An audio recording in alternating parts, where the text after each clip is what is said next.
କଅଁସରେ block ସ୍ତରୀୟ ବେଟି ବଚାଓ ବେଟି ପଢ଼ାଓ କର୍ମଶାଳା ଅନୁଷ୍ଠିତ।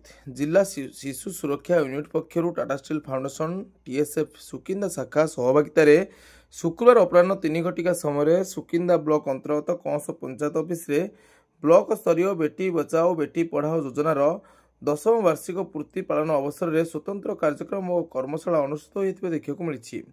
ଏଥିରେ 50ରୁ ଅଧିକ ଅଙ୍ଗନବାଡ଼ି ଆଶାକର୍ମୀ, ୱାର୍ଡ ସଭ୍ୟ, ସ୍ୱେଚ୍ଛାସେବୀ ଓ ନିମନ୍ତ୍ରିତ ଶିକ୍ଷକ ଉପସ୍ଥିତ ଥିଲେ। ସରପଞ୍ଚ ରାଜାରାଣୀ ଦେଉରୀଙ୍କ ଅଧ୍ୟକ୍ଷତାରେ ପରିଚାଳିତ ବୈଠକରେ ଜିଲ୍ଲା ଶିଶୁ ସୁରକ୍ଷା ଅଧିକାରୀ ନିରଞ୍ଜନ କର ମୁଖ୍ୟ ଅତିଥି, ଶିଶୁ ବିକାଶ ପ୍ରକଳ୍ପ ଅଧିକାରୀ ସିଡିପିଓ ସୁଜାତା ମହାପାତ୍ର ମୁଖ୍ୟ ବକ୍ତା ଓ ସାମ୍ବାଦିକ ରବିନାରାୟଣ କର ସମ୍ମାନିତ ଅତିଥି ଭାବେ ଗାଁରେ ମହିଳା ଅନୁକୂଳ ପରିବେଶ ସୃଷ୍ଟି ଓ ବାଲ୍ୟବିବାହ ମୁକ୍ତ ଗାଁ ପାଇଁ ଆହ୍ୱାନ ଦେଇଥିଲେ। ଦୀର୍ଘସ୍ଥାୟୀ ବିକାଶ ଲକ୍ଷ୍ୟ ଶିଶୁ ଶ୍ରମିକ ପ୍ରଥା ବିଲୋପ ଓ ମାନବ ଚାଲାଣ ପ୍ରତିରୋଧ ଏବଂ ଗାଁ କଲ୍ୟାଣ ସମିତିର ସୁପରିଚାଳନା, ମିଶମ ବାତ୍ସଲ୍ୟ ଯଶୋଦା ଯୋଜନା ଓ ଆଜୀବିକା ସମ୍ପର୍କରେ ବିସ୍ତୃତ ଆଲୋଚନା କରାଯାଇଥିଲା।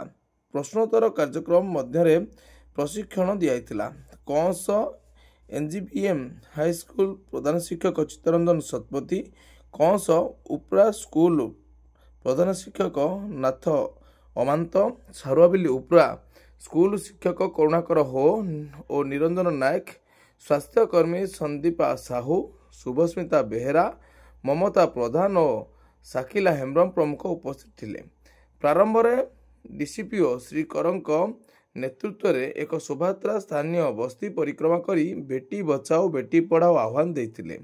ବାଲ୍ୟ ବିବାହ ମୁକ୍ତ ପଞ୍ଚାୟତ ପାଇଁ ଶପଥ ପାଠ କାର୍ଯ୍ୟକ୍ରମ ଅନୁଷ୍ଠିତ ହୋଇଥିଲା। ଟିଏସ୍ଏଫ୍ ପକ୍ଷରୁ ପ୍ରକଳ୍ପ ସଂଯୋଜକ ସାକିଲୁର ରେହମାନ ଓ ଗୋପୀନାଥ ମଲ୍ଲିକ ସଦବଦଳ ଏଥିରେ ସହଯୋଗ କରିଥିବା ଦେଖିବାକୁ ମିଳିଥିଲା।